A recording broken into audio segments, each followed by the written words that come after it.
there's a really interesting theory of time called retrocausality. And this theory posits that the things that happen in the future have an effect on what is happening in the present. There is a wave from that event which affects what's happening now, which of course goes along with the idea that there really is no future, present, or past, that it's all happening all the time. And so what we do now is also affected by what we did then, because then is now. And of course, the human brain needs time in order to make sense of the fragments of our lives and to survive. So it's not to eschew time, but it does elucidate some aspects of mediumship and intuitive ability.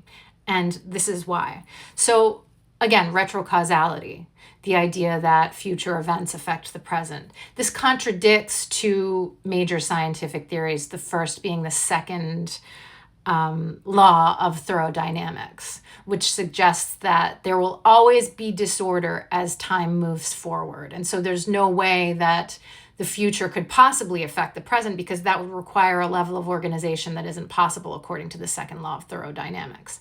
But it may contradict it, but that doesn't mean it's not correct. Most scientific theories are contradicted eventually, and then they're overturned.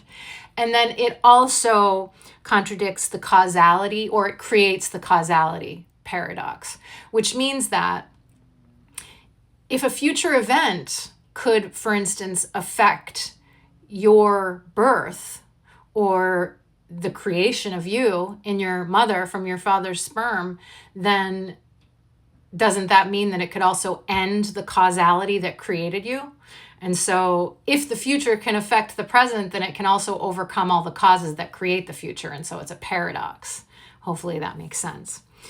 But there are two theories around retrocausality, and I'm sure there are more, but there are two that I want to focus on. One is called two-state vector formation, and the genius minds behind this are Aronoff and Weidman.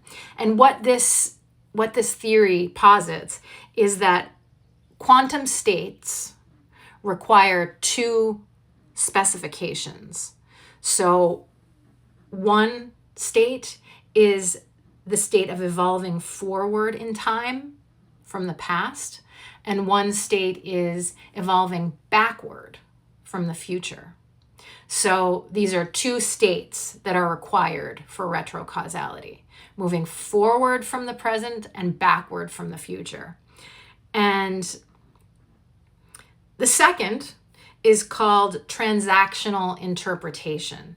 So basically what this means is, and it comes from John Kramer, that there's a handshake almost between a wave that is emitted into the future and between the wave that comes from the future. And so in some way, those two interact.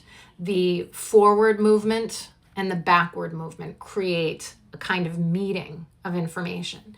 So hopefully I explained that in a clear way. And I will admit, I had to have some notes on this one because there's some specific wording that is important and I didn't want to mess it up.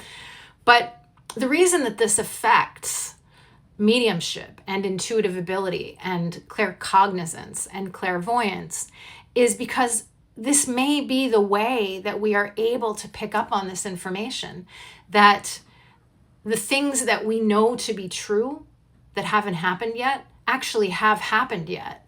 And the wave of energy coming from that event is something that we are able to pick up on.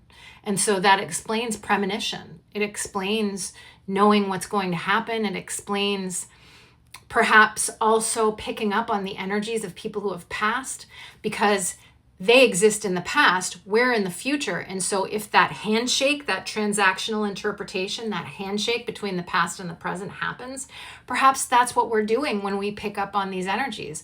We're shaking hands with the past. We are the future shaking hands with the past, just as the future shakes hands with us and gives us information about what's going to happen.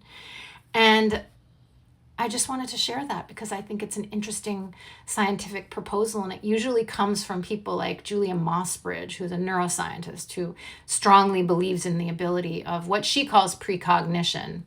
I would call intuitive ability and clairvoyance and claircognizance, but it doesn't really matter the words. She strongly believes in it and spends her whole life studying it so that she can figure out the meaning of time. And she says love, time and love is what she teaches. So I also want to say that there's a certain belief system that psychics, quote unquote, can't be mediums, but that mediums are always psychics. And it just creates this divide, and I think it's misleading and untrue. I think we're all psychics, we're all mediums, and perhaps time is the way that we're able to make these connections at all.